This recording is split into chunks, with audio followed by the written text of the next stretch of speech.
আসসালামু আলাইকুম এভরিওয়ান। তো চলো বেশি কথা না কইয়া গল্প শুরু করা যাক। বাবার কাশি দিন দিন যেন বেড়েই চলেছে।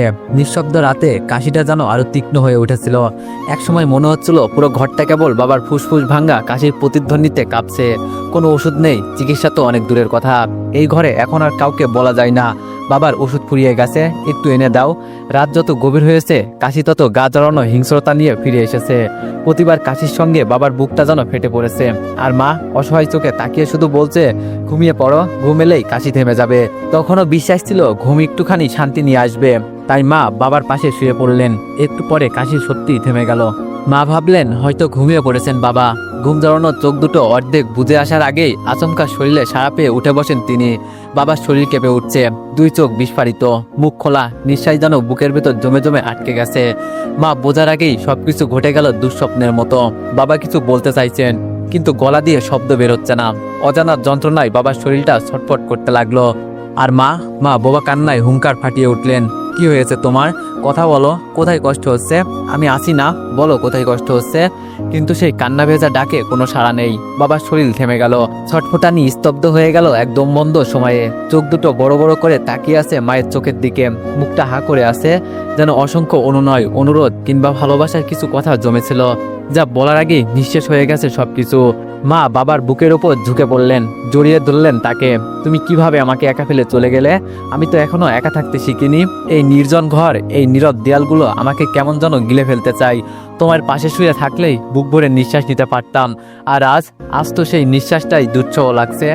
তার কণ্ঠ ফেটে যাচ্ছে আর চোখ থেকে যেন অনর্গল জল ঝরছে। কেউ নেই তখন পাশে, কেবল নিঃশব্দ ঘর, নিভে আসা বাতি আর এক মৃত পুরুষের হা করে থাকা মুখ। এই রাত, এই মুহূর্ত, এই নিস্তব্ধ কান্না চিরকাল ঘুরে ঘুরে বাজবে মায়ের বুকের ভেতর। কারণ আজ থেকে তিনি শুধু বিধবা নন, তিনি একজন স্ত্রী যিনি স্বামীর শেষ নিঃশ্বাসের মুহূর্তে কিছুই করতে পারেননি। এই অপরাধ, এই অসহতা তাকে জ্বলতে থাকবে প্রতিটি নিঃশ্বাসে যতদিন প্রাণ থাকবে। দীপু গভীর নিঃশ্বাস ফেলল, ভাবনায় ডুবে রইল কিছুক্ষণ। রাতে গ্যারেজের কাজ শেষ করে একটুক করে গোয়ালঘরের কাজ করবে, এই সিদ্ধান্ত তো নিয়েই ফেলেছে।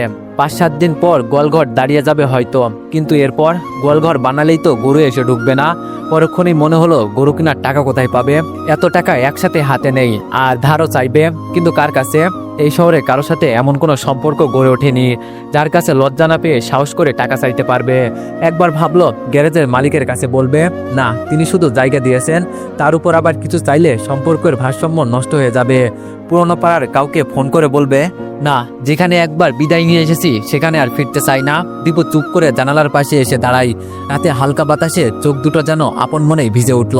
তারপর নিজের মনেই ফিসফিস করে বলল, তবে কি স্বপ্নটা এখানেই থেমে যাবে?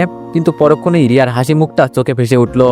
যেই মেয়েটা নিজের হাতে ফসল ফলিয়েছে, পয়সা জমিয়ে বাসটিন কিনে এনেছে, তার স্বপ্ন ভেঙে গেলে কি মানায়?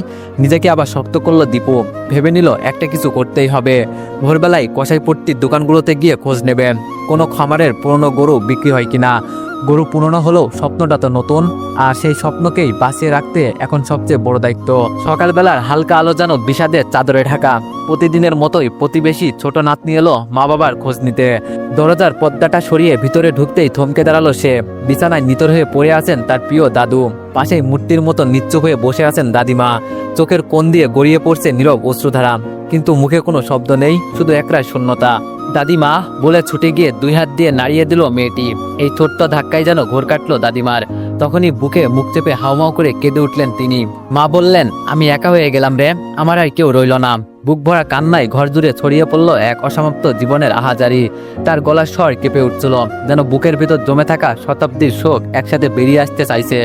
মা বলল, কত কথা হইতেছিল, আর একটু সময় দিলে না হয় সেই সব বলেই যেত। কিন্তু না, সেই চোখ দুটো এখনো আমার দিকেই তাকিয়ে আছে, যেন বলতে চাইছে কিছু যার কোনোদিন জানা হবে না। ছোট্ট মেয়েটি ছুটে গেল তার বাড়িতে। লোক জানাজানি হওয়ার পর ছুটে এলো গ্রামবাসীর অনেকেই। একজন বৃদ্ধ প্রতিবেশী এক টুকরো সাদা চাদর এনে শরীর ঢেকে দিল। ঘরটায় তখন শুধু একটাই শব্দ, কান্নার। স্বামী হারানোর, সঙ্গ হারানোর অশ্রুতে জলের মতো ভেসে যাচ্ছে ঘরের প্রতিটি কোণ। বাড়ির উঠোন জুড়ে শোকের ভর।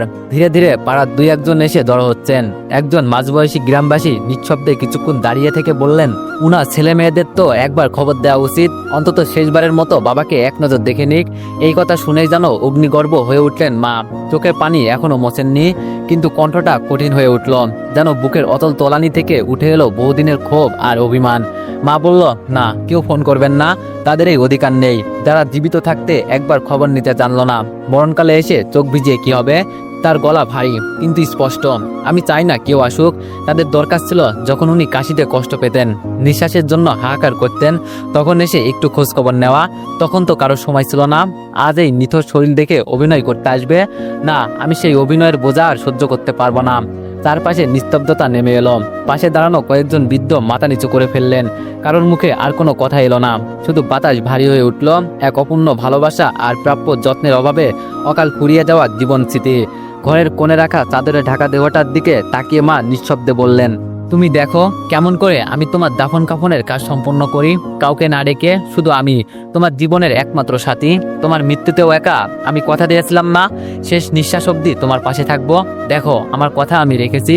কেউ না থাকুক, আমি এখনো তোমার পাশে আছি। পাড়া প্রতিবেশীরা মিলে শেষ বিদায়ে সব আয়োজন করে ফেললো। কেউ কাফনের কাপড় গুছিয়ে দিচ্ছে, কেউ চোখের কোণে পানি মুছতে চুপি চুপি। একজন বলল, চলুন এবার নিয়ে যাই, অনেক সময় হয়ে গেছে।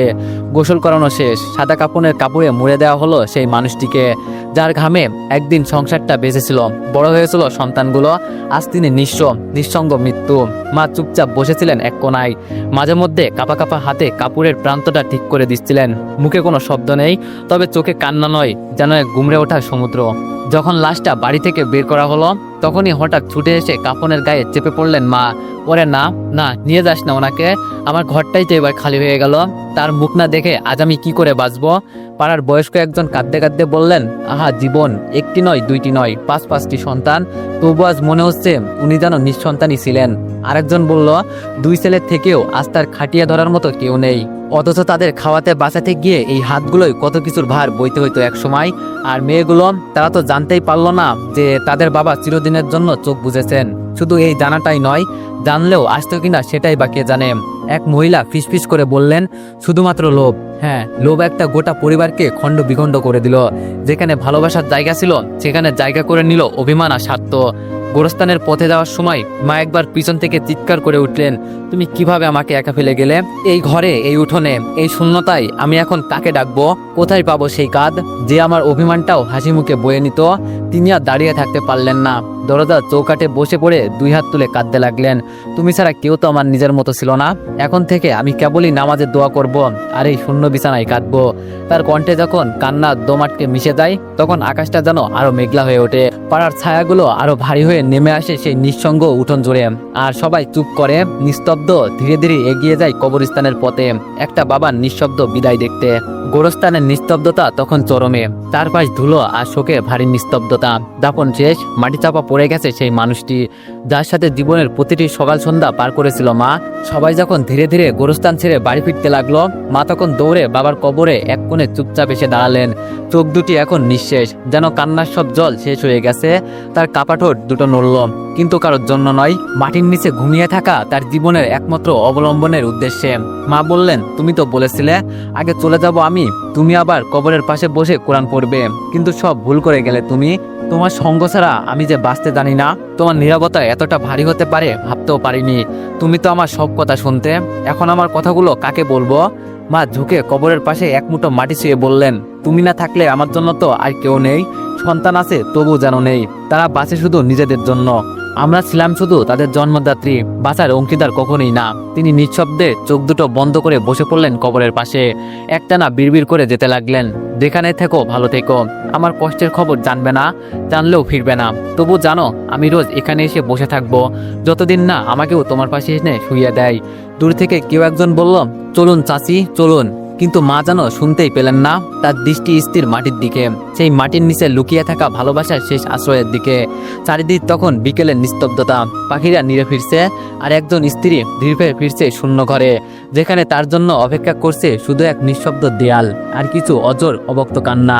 নিস্তব্ধ সন্ধ্যায় পাড়ার এক নাতনি এসে এক থালা খাবার নিয়ে দরজায় দাঁড়িয়েছিল।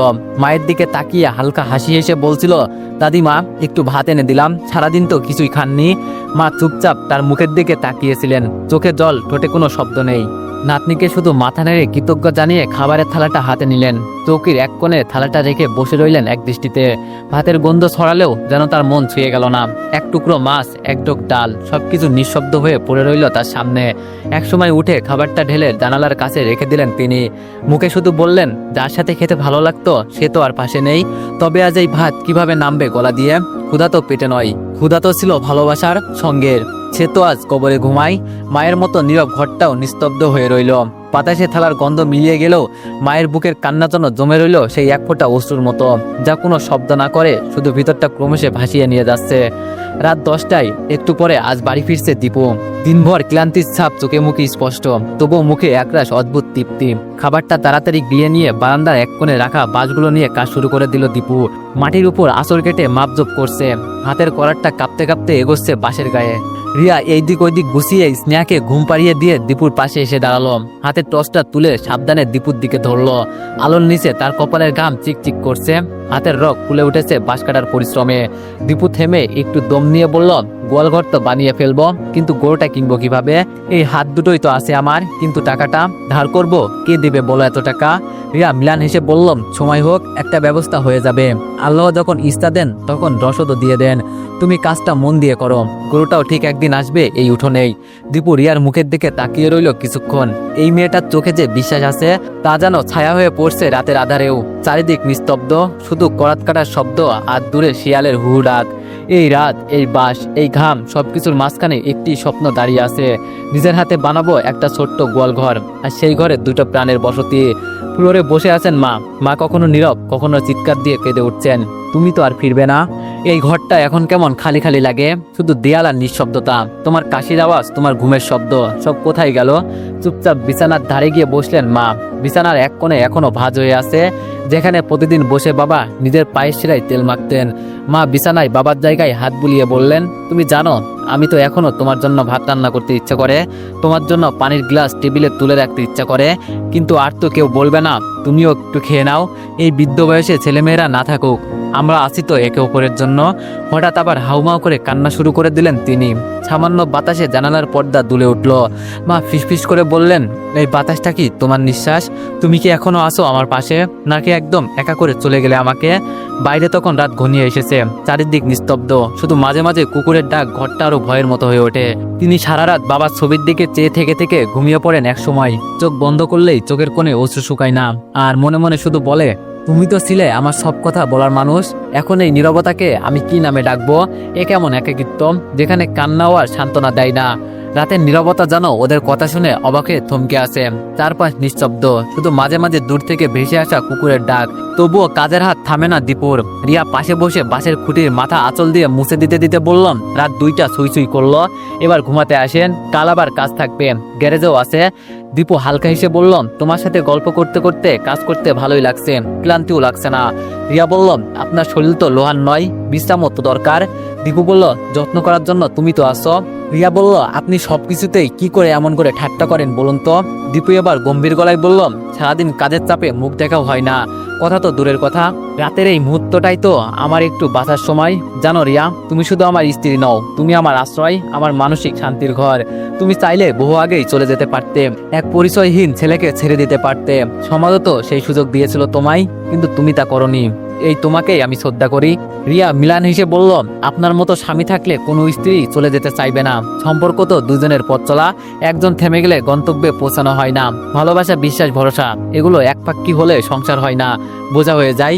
দীপু আর কিছু বলল না, তবে কাজের ফাঁকে রিয়ার দিকে একবার তাকিয়ে হালকা করে হাতটা ছুঁয়ে বলল, চলো আজ রাতে বাকি কাজটা থাক। রিয়া বলল, ঘুমাবে? দীপু বলল, না, আজকে তোমার পাশে একটু বেশিক্ষণ বসে থাকতে ইচ্ছে করছে, শুধু তোমায় পাশে নিয়ে।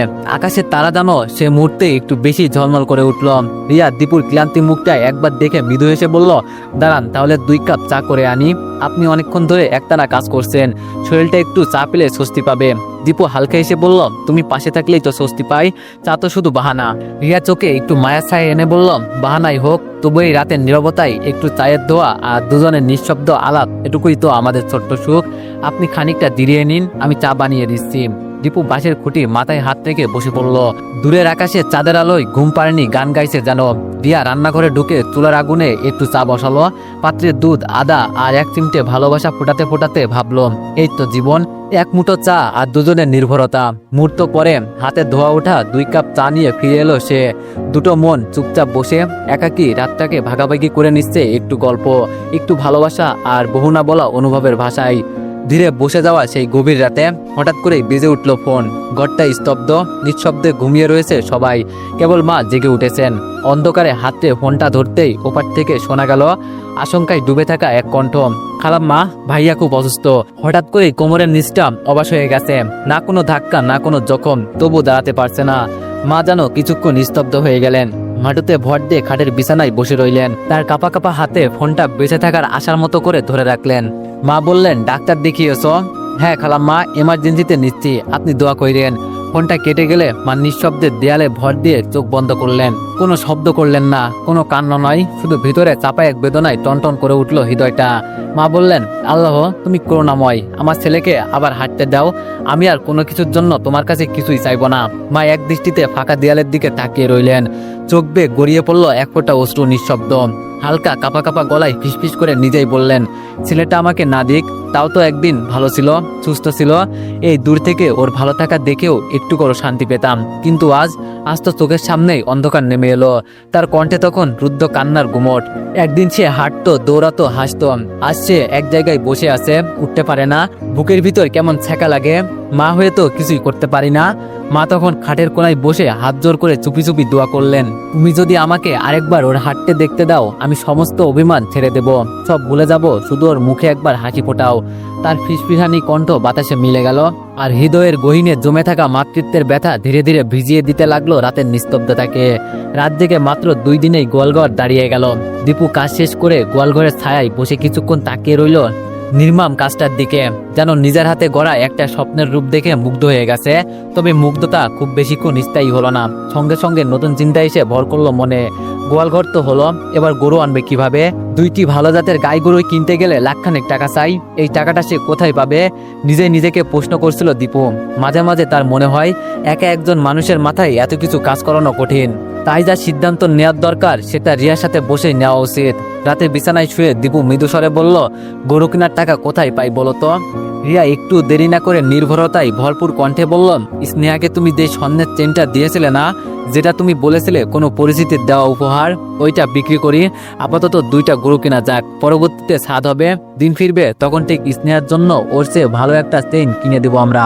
রিয়ার কথা শুনে চুপ হয়ে গেল দীপু। চেইনটা দিয়েছিল অধরা, তার জীবনের এক অসমাপ্ত অধ্যায়, যে ভালোবাসা আজ অন্য কারোর ঘরে সংসার করছে। চেইনটা ছোট্ট এই টুকরোটাতেই একসময় তার ভাঙা হৃদয় স্পর্শ ছিল। এই চেনটাই তো অধরা সবসময় পড়ে থাকতো। কিছুক্ষণ চোখ বন্ধ করে ভাবলো দীপু, অধরা আছে, তবে আজ আর তার জীবনে নয়, অন্য কোথাও, অন্য কারো গল্পে। সেই স্মৃতি আঁকড়ে ধরে যদি আজকের বাস্তবতাকে অবহেলা করে, তবে সেটা কি বুদ্ধিমানের কাজ হবে? নিজেকে প্রবোধ দিল সে, স্মৃতি তো মনে রাখলেই হয়, তার ধরে রাখার জন্য বস্ত্র প্রয়োজন হয় না। বেঁচে থাকাটাই এখন আসল, তবেই না নতুন কিছু গড়া যাবে। এই চেন বিক্রির টাকায় যদি আমাদের স্বপ্নের গোড়পতন হয়, তবেই সেটাই তো হবে স্মৃতির প্রকৃত সম্মান। সে মৃদু হাসল, পাশে তাকিয়ে দেখলো রিয়া ঘুমিয়ে পড়েছে। তার মুখের প্রশান্তির যেন একটা স্বপ্নের আলো ঝিকমিক করছে। জীবিত থাকলে তবেই তো স্মৃতি ধরে রাখা যায়। আর এখন আমাদের প্রথম দরকার জীবনটা টেনে নেওয়া একসাথে। তোমার ভালোবাসা, সঙ্গ আর সাহসে আমি পারবো রিয়া। আজ দীপু ঠিক করলাম, আর গ্যারেজে নয়, আজকের দিনটা শুধু তার স্বপ্নের জন্য। আজ সে হাটে যাবে, গরু কিনবে, ধীরে ধীরে স্বপ্নে বাস্তব রূপ দিবে। রিয়া স্নেহা ছোট্ট হাত ধরে কাছে এসে সাবধানে একটা কাপড়ে মোড়ানো স্বর্ণের চেন দীপুর হাতে তুলে দিয়ে বলল, এইটা বিক্রি করে যা হয় তা দিয়েই গরু কিনে আনবেন। আর যদি কিছু টাকা কম পড়ে তাহলে অল্প ধার করে নিয়েন, বাড়ি ফেরার পর আমি টাকাটা দিয়ে দিব। দীপু কিছুটা থমকে গেল, চোখে বিস্ময় মিশে এক অদ্ভুত কৃতজ্ঞতা। দীপু বলল, তুমি কোথা থেকে টাকা পাবে রিয়া? রিয়া হেসে বলল, আল্লাহ দিবে। দীপু একটু কপাল কুঁচকে বলল, হেয়ালি করো না রিয়া, এমন সময় তো কোনো ভরসা ছাড়া কথা চলে না। রিয়ার গলার সুর নরম অথচ দৃঢ়। রিয়া বলল, আল্লাহর উপর ভরসার চেয়ে বড় ভরসা আর কিছু হয় না। আপনি যান, ভালো দেখে 2টা গরু কিনবেন, যেন দুধ দেয় বেশি, যার যেন ভালো হয়, এই আমি বলে দিলাম। দীপু হালকা হেসে বলে উঠল। দীপু বলল, যথা আজ্ঞা মহারানী, আপনার আদেশ পালন করতে এখন হাটে রওনা হচ্ছি। রিয়ার মুখে ফুটে উঠল প্রশান্তির এক মিলান হাসি। তাদের ছোট্ট সংসার একটু একটু করে দাঁড়িয়ে যাচ্ছে এবং সেই আশার প্রতিটা ইটেই আঁকা ভালোবাসার ছোঁয়া। রিয়াদের বাড়িতে আবারও ফোন এলো। দিনের আলো ভেঙে উঠলো সেই অশনি বার্তা। ভাইয়ার রিপোর্টে তেমন কিছু ধরা পড়েনি ঠিকই, তবে অবস্থার কোনো উন্নতি নেই, বরং প্রতিনিয়ত অবনতির দিকেই চলছে। যেন অজানা কোনো অন্ধকার গিলে নিচ্ছে এক সময়ের দৃঢ় এক পুরুষকে। বিছানাতেই মলমূত্র ত্যাগ করছে তিনি, যার হাতে একদিন সংসারের হাল ছিল, আজ তাকে হুইল চেয়ার করে টেনে নিয়ে যেতে হয় প্রতিটি ছোট কাজের প্রয়োজন এবং একাধিক হাতের। এত বড়দেহী মানুষকে একা সামলানো তো কোনো একজনের পক্ষে সম্ভব নয়। কে থাকবে তার পাশে? প্রত্যেকেরই ডিউটি আছে, কারো ডিউটি সকাল, কারো বিকেল, কেউ রাত অবধি ব্যস্ত। তার মাঝখানে একজন অসহায় মানুষ যেন পড়ে আছে অবহেলার ছাওয়ায়, নীরবে করুণ চাহনিতে তাকিয়ে থাকে, হয়তো কারোর অপেক্ষায় নয়, শুধু একটুখানি মমতার ছোঁয়ার আশায়। তো এভরিওয়ান, তোমরা তো এখন আর আমাকে আগের মতো সাপোর্ট করছো না। তোমাদের কমেন্ট করতে বললে তোমরা কেউ কমেন্ট করো না, লাইক করো না। তো যাই হোক, তোমরা যতটুকু সাপোর্ট করছো এতেই আমি সন্তুষ্ট। তো সবাই একটু বেশি বেশি লাইক আর কমেন্ট করে দিও। তো চলো বেশি কথা না কইয়া গল্প শুরু করা যাক। স্বর্ণের সেই ভারী চেনটা বিক্রি করে যখন হাতে পেল পুরো 2 লক্ষ টাকা, কিছুক্ষণ অবিশ্বাসে দাঁড়িয়েছিল দীপু। সে ভাবতেও পারেনি এক টুকরো স্মৃতির ওজন এতটা হবে। চেনটা যেমন ছিল মজবুত, তেমনই ছিল ভারী, শুধু স্বর্ণে নয়, আবেগ, ইতিহাসে, অতীতে। এই অর্থে দীপু কিনে ফেলল দুটো দুধের গাভী, সঙ্গে বাচ্চা সহ। হাট থেকে ফিরে আসতে আসতে রাত গভীর হয়ে গেছে, তবুও ক্লান্তির কোনো ছাপ নেই তার মুখে। গরু দুটোর প্রতিটি হালচাল, গায়ের রং, চোখের দৃষ্টি, এমনকি চলার ভঙ্গিমাও যেন জানান দিচ্ছে এগুলো সাধারণ গরু নয়, ভাগ্য বদলে দূত হয়ে এসেছে। গরু দুটো স্থান পেল নতুন সেই পরিশ্রমের তৈরি হওয়া গোয়াল ঘরে। আলোর নিচে দাঁড়িয়ে দুটো গরুকে দেখে রিয়ার চোখে এক অদ্ভুত খুশির ঝলক খেলে গেল। সে ধীরে ধীরে এসে দীপুর পাশে দাঁড়ালো, গলায় প্রশান্তির সুর। যদি ভালো দুধ দেয় তাহলে দিন শুরু হবে এক চুমুক আশায়। সেই রাতে সমস্ত ক্লান্তির পর দীপুর বুকে মাথা রেখে এক দীর্ঘ নিঃশ্বাস ফেলল রিয়া। না, এটা হতাশার নয়, এ এক আশার নিঃশ্বাস। তাদের ছোট্ট সংসার ধীরে ধীরে আলো ফুটছে। স্বপ্নগুলো আর কেবল কল্পনায় ভেসে বেড়ায় না, তারা একদিন জমি ছুঁয়ে হাঁটবে পাশাপাশি, হাত ধরাধরি করে। সপ্তাহ পেরোতেই হঠাৎ করে এক গাভীর বাচ্চা নিতর হয়ে পড়ল। জীবনে প্রথম স্বপ্ন পালকের এমন অমৃত্য যেন এক নিমিষেই ভেঙে দিল রিয়ার সব আনন্দ। সে ছুটে গেল গোয়াল ঘরে, কোল জড়িয়ে ধরল প্রাণহীন ছোট্ট দেহটা, যেন নিজেরই সন্তান, অথচ এ ছিল গরুর বাচ্চা। তবুও যেন ভালোবাসা সে ঢেলেছিল, তা তো ছিল নিদাক মাতৃত্বের মতো। কান্নায় ভেঙে পড়ল রিয়া। আমারই দোষ, আমি ঠিকমতো খাওয়াতে পারিনি, হয়তো ঠান্ডা লেগেছিল বা আমার চোখ এড়িয়ে গিয়েছিল কিছু। তার কণ্ঠে অপরাধ বোধে ভারী অভিমান। দীপু ধীরে এসে পাশে বসল, তার গলার স্বর কোমল কিন্তু দৃঢ়। না রিয়া, এতে তোমার কোনো দোষ নেই। বাচ্চাটার হয়তো প্রাণটা ছিলই ক্ষণস্থায়ী, এ কেবল সময়ের খেলা। ভাগ্য হয়তো আমাদের জন্য আরো বড় কিছু লিখে রেখেছে। এই কষ্টটা তারই প্রশস্তি। কিন্তু রিয়া কান্না থামে না। গরুর ছানা নয়, যেন তার বুকের এক টুকরো ছিঁড়ে নিয়েছে কেউ। এটুকু নিয়েই তো আমরা স্বপ্ন বুনেছিলাম, এইটুকু ছায়া, এইটুকু দৌড়, এইটুকু জীবন। দীপু তার হাতটি চেপে ধরল, চোখে এক গভীর মমতা। তুমি একা নয় রিয়া, আমি আছি। দেখো, সময় আমাদের এই বেদনারও সুর দিবে, এই কষ্ট একদিন নতুন আশার জন্ম দেবে। শুধু তুমি ভেঙে পড়ো না, তুমি আমার ভরসা। সেই রাতে নিঃশব্দে একে অপরের পাশে বসে রইল দুইজন, একজন কান্নায় ভিজে, আরেকজন আশার বৃষ্টিতে তাকে আগলে রাখে। মাটি হারালে যেমন আকাশ জড়িয়ে ধরে, ঠিক তেমন 7 দিনের মাথায় বিদেশে থাকা সহপাঠীরা নিজেদের উদ্যোগ নিয়ে টিকিট কেটে রিয়ার বড় ভাইকে পাঠিয়ে দিল দেশে। কিন্তু ফিরলেন তিনি আর আগের সেই ছেলে হয়ে নয়, এক নীরব নিস্তেজ শরীর, হুইল চেয়ারে বন্দি এক ক্লান্ত মানুষে। চোখে নেই আগের উজ্জ্বলতা, কণ্ঠে নেই বলিষ্ঠতা, শুধু দৃষ্টি জুড়ে গভীর অসত্যতা। দেশে পা রাখতেই যেন কান্নায় ভেঙে পড়লেন পুরো বাড়িটা। মা ছুটে গিয়ে জড়িয়ে ধরলেন ছেলেকে, কিন্তু ছেলেটা তো আর দাঁড়িয়ে নেই। তাকে ধরার আগে আঁচলে মুখ লুকিয়ে ভেঙে পড়লেন মা। চোখের পানি আর কান্না চাপা রাখতে পারলেন না কেউই। স্ত্রী ছুটে এলো, তোমার এমন কেন হলো? আমার সুখ কে কেড়ে নিল?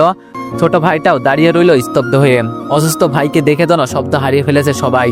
একসময় যেই ভাইটা ছিল পুরো পরিবারের গর্ব, আজ তাকেই দুইজন ধরে হুইল চেয়ারে ঠেলে ঘরে তুলতে হয়। কেটে গেল আরো কিছুদিন। মাঠের প্রান্তে থাকা ছোট্ট ঘরটিতে এখন একাই বসবাস করেন মা। না কোনো অভিযোগ, না কোনো দাবি, শুধু নিঃশব্দের দিনগুলো গুনে চলেছে, যেন সময়ের স্রোতে নিজেকে ভাসিয়ে দিয়েছেন। পাড়ায় মানুষজন এখন তার দিকে একটু বাড়তি খেয়াল রাখে। কখনো রহিমার ঘরে দুপুরের ভাত, তো কখনো সন্ধ্যাবেলা রাশেদার ঘরে এক মুঠো খিচুড়ি। তার নিজের ঘরে রান্না হয় না বহুদিন। চুলোর ঠান্ডার নিঃশ্বাস যেন বাড়িয়ে তোলে তার নিঃসঙ্গতা। ছেলেমেয়েরা কেউই আজ খবর নেয় না। তারা হয়তো এখনো জানেই না যে তাদের বাবার কবরটি মাটির বুকে জায়গা করে নিয়েছে বহুদিন আগে। জানলেও হয়তো সময়ের ব্যস্ততা কিংবা সম্পর্কের জড়তা তাদের পথ চলা থেকে পিছিয়ে রেখেছে। মৃদুলও আজও ফিরে আসেনি। দেশ ছেড়ে দূরে কোথাও যেন হারিয়ে গেছে, যোগাযোগও নেই বহুদিন। বৃদ্ধা মায়ের দিন কাটে বাড়ির এক কোণে। রাতের বেলা একা ঘুমাতে গিয়ে কখনো স্বামীর কথা মনে করে মৃদু হেসে, আবার কোনো কোনো রাতে তাকে নিঃশব্দে কাঁদতেও শোনা যায়। তার নিঃসঙ্গতার সাক্ষী এখন শুধু ঘরটা আর পুরনো এক চৌকাঠ। পাশের বাড়ির নাতনি একদিন স্নেহ ভরে বলেছিল, চলুন দাদি, রাতে আমাদের ওইখানে থাকবেন। কিন্তু মা মাথা নেড়ে বললেন, না মা, আমি এই ঘর ছেড়ে কোথাও যাব না। আর আমার এই ঘরে থাকতে ইচ্ছা করে। এই ঘরেই ওর গন্ধ লেগে আছে। ও শেষ নিঃশ্বাস যেখানে পড়েছে আমি তার থেকে দূরে যেতে পারবো না। তিনি জানেন না পাড়ার মানুষজন আর কতদিন তাকে আহার যোগাবে। তবু তিনি এই অসীম অনিশ্চয়তাকেও আপন করে নিয়েছেন, কারণ জীবনের এই শেষ প্রান্তে তার চাওয়া পাওয়ার হিসেবটা অনেক সরল হয়ে গেছে। এখন শুধু অপেক্ষা, সেই সময়টা যেন প্রিয়জনের স্মৃতি আঁকড়ে কাটাতে পারেন। গোয়ালঘরের পাশে এখন ছোট্ট একটি হাঁসের খামার গড়ে তুলেছে রিয়া। সতেজ ঘাসে গুটি গুটি পায়ে ঘোরাফেরা করে শতাধিক হাঁস। পুকুর ঘাটে তাদের জল তৃষ্ণার শব্দে সকালটা যেন একটু বেশি প্রাণবন্ধ হয়ে ওঠে। যেই গরুর বাচ্চাটি মারা গেছে সে আর দুধ দেয় না, তবে ওপরটি যেন নিজের সমস্ত আন্তরিকতা দিয়ে রিয়ার পাশে দাঁড়িয়েছে। কখনো 3 লিটার, কখনো 4 লিটার দুধ, এক এক দিন এক এক রকম হলেও তার দানে সংসারে টিকে আছে হাসি। গরুর দুধ, হাঁস মুরগির ডিম আর বাড়ির আঙ্গিনায় সবজি বাগান, সব মিলে প্রতিদিন কিছু না কিছু বিক্রি হয়। সেই টাকায় অর্ধেক ভরা টিনের বাক্সটা এখন প্রায় উপচে পড়ছে। যেন রিয়ার স্বপ্ন একটুখানি হাত বাড়ালে ছুঁয়ে ফেলে বাস্তবের প্রান্তরেখা। একে একে আশেপাশের লোকজনও বলতে শুরু করছে, তুই তো এখন নিজের পায়ে দাঁড়ানো মেয়ে। সমিতির দিদিমণি এসেও জানিয়ে গেছে আগামী মাসে মেয়াদ শেষ, তখন মিলবে একটি মোটামুটি ভালো অঙ্কের টাকা। রিয়া এখন আকাশে চোখ রেখে ভাবে, এই টাকাগুলো দিয়ে কতটুকু স্বপ্ন ধরা যাবে। হয়তো একটা ছোট্ট ঘর, হয়তো সবার জন্য এক প্লেট পুষ্টিকর খাবার, নাকি গরুর পাশে দাঁড়ানো আরেকটি নতুন খামার ঘর। স্বপ্নগুলো এখন আর কল্পনায় নয়, ধীরে ধীরে তারা রূপ নিচ্ছে মাটির গন্ধমাখা বাস্তবতায়। স্বামীর নীরব আচরণ মেনে নিতে পারছে না রুহি। সে ভেবে নিয়েছে তার অনুপস্থিতি যদি তার স্বামীকে একটু নাড়িয়ে দেয় তবে দূরে সরে যাওয়াই শ্রেয়। যেই দিন সে নিজে ফিরিয়ে আনবে সেই দিন ফিরবে এ বাড়ি। ব্যাগ কাঁধে ঝুলিয়ে গ্রামের পথ ধরে বাপের বাড়ি পথ ধরল রুহি। চোখে ভাসছে তিক্ত অতীত, তার চোখের কোণে জমে থাকা অশ্রু, তার গাল বেয়ে নেমে যাচ্ছে নিঃশব্দে। উঠোনে দাঁড়িয়ে চারপাশ একবার চোখ বুলিয়ে নিল। শৈশবের খেলাধুলার মাঠ, যেখানে কাঁঠাল গাছের নিচে বসে দুপুর গড়িয়ে সন্ধ্যা হতো, আর সেখানে শুধু ঘাসের রাজত্ব। ঘাসের ভেতর দিয়ে যেন বিষণ্ণতা হেঁটে বেড়ায় দিনের পর দিন। বাড়িটা যেন কথা বলে, কেউ নেই, কেউ সাড়া দেয় না। বেজতে তুলোর আস্তরণ, বারান্দার কোণে মাকড়সার জাল, সব মিলিয়ে এক স্মৃতিচিহ্ন নিঃসঙ্গ ঘর। রুই হাঁটতে হাঁটতে মায়ের ঘরের সামনে এসে দাঁড়ায়। কাঠের জানালা হালকা খোলা, তবুও আলো ঢোকে না।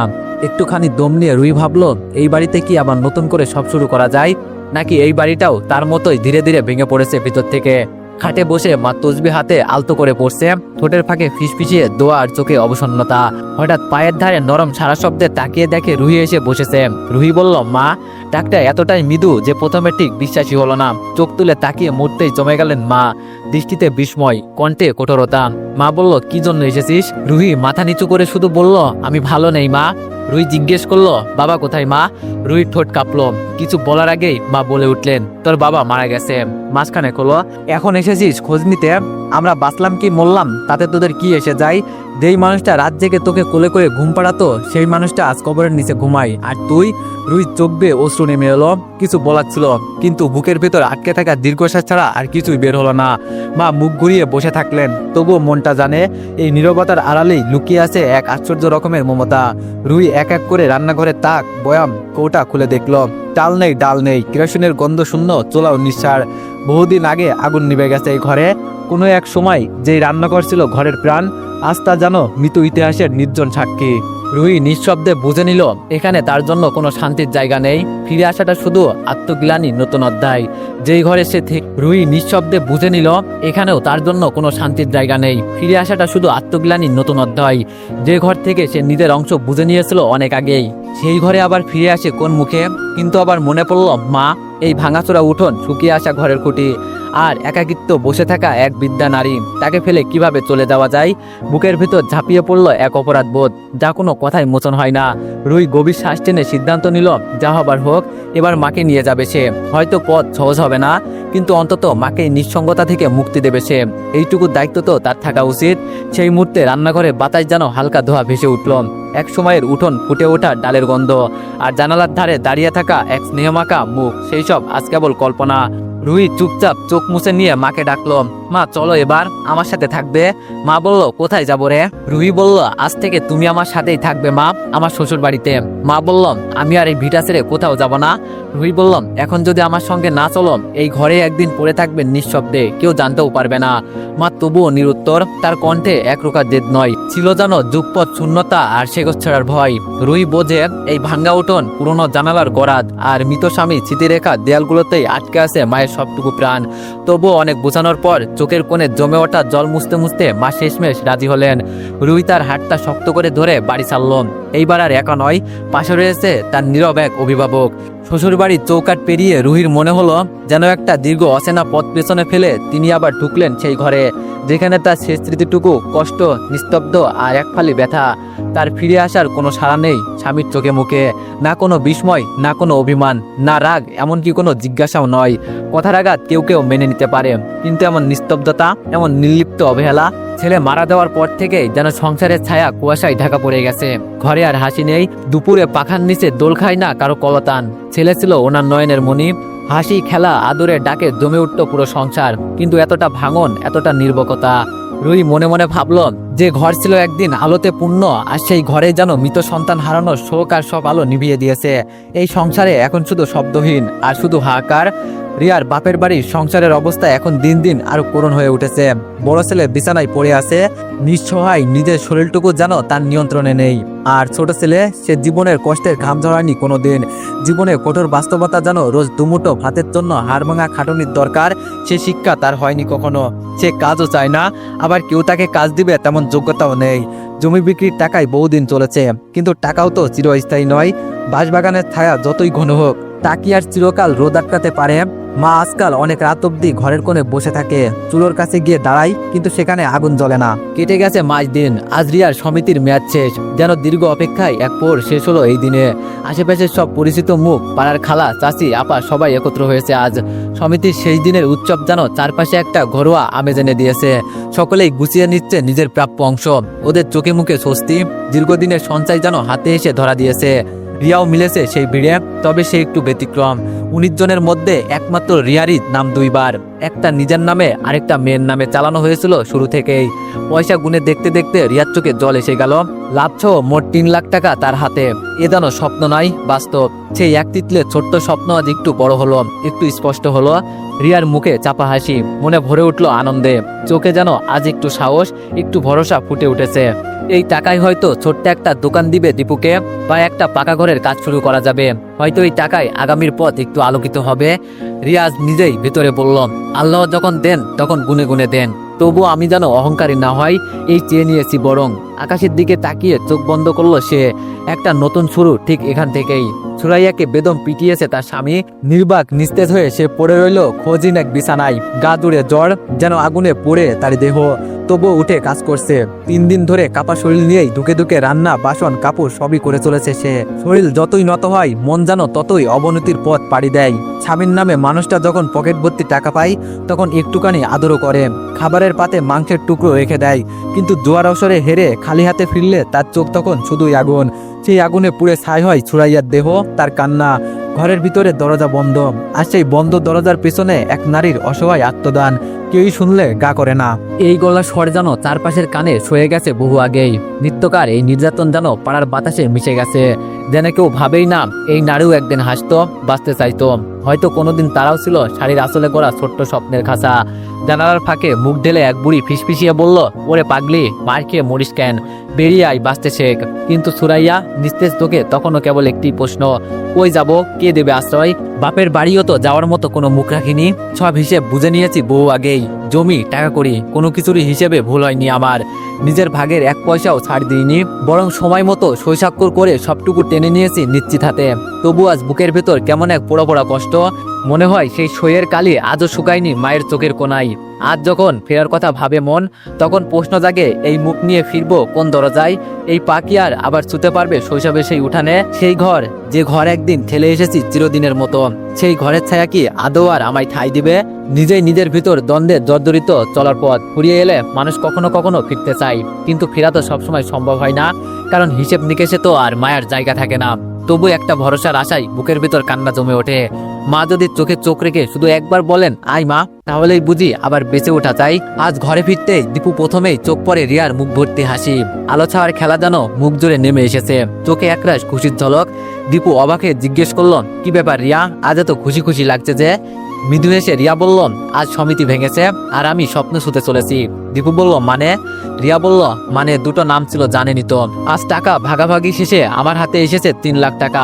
মুহূর্তেই অবিশ্বাসের ছায়া খেলে গেল দীপুর চোখে। নিজের হাতে নিজেই চিমটি কাটলো, যেন স্বপ্ন দেখছে কিনা নিশ্চিত হতে।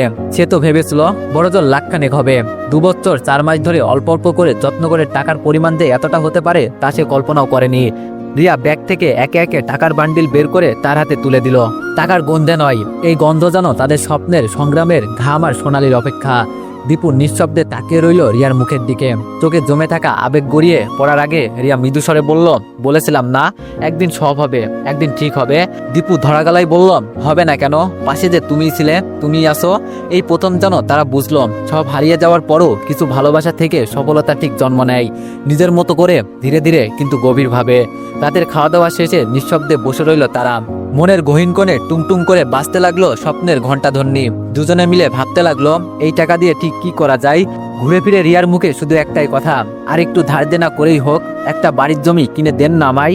দীপু মৃদু হাসলো, কিছু বলল না তৎক্ষণাৎ, তবে চোখের গভীরে ভেসে উঠল একটা দীর্ঘশ্বাস। সে জানে রিয়ার এই জেদ দিদের জন্য নয়, এই জেদ দীপুর হারিয়ে যাওয়া সম্মান ফিরিয়ে দেওয়ার। সে তাই যাদের চোখে সে ছিল এক অপ্রয়োজন, তাদের দেখিয়ে দিতে এই ছেলেটারও এখন নিজের মাথা গোজার ঠাঁই হয়েছে।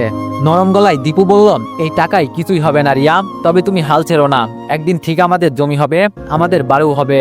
রিয়া হাল ছাড়ার মেয়ে না, সে জানো এক অদৃশ্য শপথ বুকে বেঁধে নিয়েছে, এই সংসার গড়ে তুলবেই। দীপু যেমন সকাল থেকে সন্ধ্যা গ্যারেজের কাজ আর গরুর জন্য ঘাস সংগ্রহে ব্যস্ত, তেমনি রিয়া দিন শুরু করে হাঁস মুরগি আর গরুর দেখভাল দিয়ে। দুধ দোয়ানো, বাজারে দুধ বেচা, ক্ষেত থেকে টাটকা সবজি পেরে গ্রামে বিক্রি করা। তার প্রতিটা মুহূর্ত যেন কাজ আর দায়িত্বপূর্ণ। পা দুটো থামার সময় নেই, চোখে ঘুমের ছায়া নেই, তবুও রিয়া থামে না। তার একটাই লক্ষ্য, যেদিন আমার নিজের বাড়ি হবে সেই দিনই আমি জিরাবো। সেই দিন মাথা ভর্তি দুশ্চিন্তা নয়, থাকবে নির্ভার নিদ্রা আর নিঃশ্বাসে প্রশান্তির ঢেউ। রুষার স্বামীর জন্য কোণে দেখতে লাগলেন তার শাশুড়ি। যেভাবেই হোক ছেলেকে বিয়ে দিয়ে যাওয়ার আগে নাতি নাতির মুখ দেখতে চান তিনি। আর বিশ্বাস, রুষা হচ্ছে তাদের ঘরে আসা এক অলক্ষণী ছায়া। এই ছায়া দূর না হলে তার ছেলের বংশই নিঃশেষ হয়ে যাবে। আমি বলেই তো ওকে এতদিন ঘরে রেখেছি, আর অন্য কেউ হলে তো অনেক আগেই তাড়িয়ে দিত। শাশুড়ির কণ্ঠে ঘৃণার অবহেলার এক বিষাক্ত মিশ্রণ। রাতের গভীরে নিঃশব্দে কক্ষে স্বামীর বুকে মাথা রাখে রুষা, চোখের কোণে কান্না লুকিয়ে ফিসফিস করে বলে ওঠে, জানি না আর কতদিন এভাবে আপনার বুকে মাথা রাখার সুযোগ পাবো। তার কণ্ঠে চাপা কান্না, চোখে আশঙ্কার ছায়া। নরম স্বরে জিজ্ঞেস করে, আপনার মা তো আপনাকে বিয়ে দিতে চাইছেন, আপনি রাজি? স্বামীর ঠান্ডা গলায় উত্তর আসে, মায়েরা কখনো সন্তানের খারাপ চায় না। যখন মা সিদ্ধান্ত নিয়েছে নিশ্চয়ই তার পিছনে কারণ আছে। মায়ের সিদ্ধান্তই আমার সিদ্ধান্ত। আমি জানি মা আমার মঙ্গলের দিকেই ভাবছেন। রুষা হতভম্ব হয়ে চেয়ে থাকে তার মুখের দিকে, কাপা গলায় প্রশ্ন করে, আর আমি, আমার স্থান কোথায়? রুষার স্বামী বলে, সতীন নিয়ে থাকবে। তোমাকে তো তাড়ানো হচ্ছে না, আজকাল অনেকেই সতীনের ঘর করে, ওরা যেমন থাকে তুমিও তেমন থাকবে। রুষার চোখ দুটো ছলছল করে ওঠে, কিন্তু তবুও নিজেকে সামলে প্রশ্ন রাখে, কারণটা অন্তত জানাতে পারেন। স্বামীর গলায় এক নির্মম বাস্তবতার সুর। মেয়ে মানুষের সন্তান না থাকলে তার মূল্য থাকে না। একজন স্ত্রী সন্তান জন্ম না দিলে স্বামীর বাড়িতে তার অবস্থান টিকে থাকে না। যার সন্তান নেই তাকে তালাক বলতেও পুরোই দ্বিধা করে না। রুষার চোখে যেন আগুন জ্বলে ওঠে, তবে সে চিৎকার করে না। শান্ত অথচ দৃঢ়স্বরে বলে, স্ত্রী কখনো সন্তান জন্মদানের যন্ত্র হতে পারে না। একজন পুরুষ যেমন পরিবারের প্রতি দায়িত্ব রাখে, একজন নারীও তেমন অধিকার থাকে ভালোবাসা, মর্যাদা আর স্বীকৃতির। অনেক নিঃসন্তান দম্পতি ভালোবেসে একসাথে জীবন কাটায়, কারণ তারা সম্পর্কটাকে বোঝে। তারা শুধু দেহ নাই, হৃদয়ে বেঁধে থাকে। স্বামীর চোখে এক মুহূর্তে দ্বিধা, কিন্তু সমাজের চাপ আর মায়ের সিদ্ধান্তের ভারে সে আর কিছুই বলতে পারে না। আর রুষা, সে বুঝে গেছে এই সংসারে তার আর অস্তিত্ব একটা ছায়া মাত্র, যা আলো আসলেই মুছে যেতে পারে। বহুদিন ধরে মায়ের সাথে কথা হয়নি, মনটা কেমন অজানা টানাটানিতে ভরে উঠল। রিয়া আর স্থির থাকতে পারলো না, নিজের ফোন তুলে নিল মায়ের নম্বরে। রিয়া বলল, কেমন আছো মা? স্নিগ্ধ কণ্ঠে জিজ্ঞেস করতেই ওপাশ থেকে ভেসে এলো এক দীর্ঘশ্বাস। মা বলল, ভালো নেই মা, কি বলবো তোকে, কয়েকদিন হলো তোর বড় ভাইটা বিদেশ থেকে চিরতরে ফিরে এসেছে। শরীরটা আর উঠেই দাঁড়াতে পারে না, হুইল চেয়ার করে নেওয়া লাগে, না হলে সারাদিন বিছানায় শুয়ে থাকে। রিয়া বলল, কি হয়েছে? এমন তো হওয়ার কথা না। রিয়ার কণ্ঠে উদ্বেগ। মা বলল, রিপোর্টে কিছু ধরা পড়ে না, কিন্তু শরীরটা একেবারে নিস্তেজ। তুই তো জানিস সে শুয়ে বসে থাকার পাত্র নয়। তার শক্তপোক্ত শরীর দিয়ে সে সব অসুখ জিতে নিত, কিন্তু এবার জানো নিজেকে হার মেনে বসে আছে। রিয়া বলল, খাওয়া দাওয়া ঠিক মতো হয় তোমাদের? মা বলল, কি আর বলবো মা, এই টানাটানির দিনে তোর মেজো ভাই তো একটু সহানুভূতি দেখায় না, কাজকর্মে আগ্রহ নেই, যেন রাজকীয় আমন্ত্রণ ছাড়া কাজ করতে লজ্জা পায়। জমি বিক্রির যে সামান্য টাকা ছিল তাও তো বহু আগেই ফুরিয়েছে। একটা দীর্ঘ নিঃশ্বাস এবার রিয়ার দিক থেকেও এলো, গলা একটু কেঁপে উঠলো তার। রিয়া বলল, মা জানো, চাইলেই তোমাকে নিজের কাছে এনে রাখতে পারতাম, তখন দেখতাম ওরা তাদের বউ বাচ্চা নিয়ে কিভাবে চলে, কিন্তু সেই মুক্ত তোমরা আমার আর রাখোনি। সেই দিন যদি অপমানের বদলে একটু ভালোবাসা, একটু আশ্রয় দিতে, তাহলে আজ বুক ফুলিয়ে দীপুর সামনে বলতে পারতাম আমার মাকে আমার কাছে আনতে চাই। দীপু হয়তো একবারের জন্য না করতো না, কিন্তু আজ আমি নিজের মুখ লুকাই। তোমাদের তীব্র ভাষা, অসম্মান আর ঠান্ডা আবহাওয়ায় তোমরা আমার মাথাটা এমনভাবে নিংড়ে দিয়েছো যাতে করে এখন মায়ের নামটা উচ্চারণ করতে লজ্জা লাগে। যদিও দীপু কখনো এইসব নিয়ে কিছু বলেনি, তবুও আমি জানি সেই দিনের সেই ক্ষত এখনো শুকায়নি। ফোনের ওপাশে মা এক মুহূর্ত চুপ থেকে শুধু বললেন, থাক বাদ দে মা, তুই বল তোর খবর কি। রিয়ার গলায় তখনও বিষাদের রেশ, তবুও নিজেকে সামলে মৃদু এসে বলল, আল্লাহর অশেষ সহমতে দিনকাল ভালোই কাটছে মা। কাল সমিতি ভেঙে 3 লাখ টাকা পেয়েছি, আরো কিছু আছে নিজের জমানো সঞ্চয়। আশা করছি এবার কিছু একটা নিজের মতো করে দাঁড় করাতে পারবো। রিয়ার কণ্ঠে ছিল ভরসা, যেন মনের মধ্যে এক নিঃশব্দ প্রতিজ্ঞা, জীবনের ঝড় যত বড়ই হোক সে এবার নিজের মতো করেই দাঁড়াবে। তো এভরিওয়ান, নেক্সট পার্টের জন্য সবাই অপেক্ষা করো। ধন্যবাদ।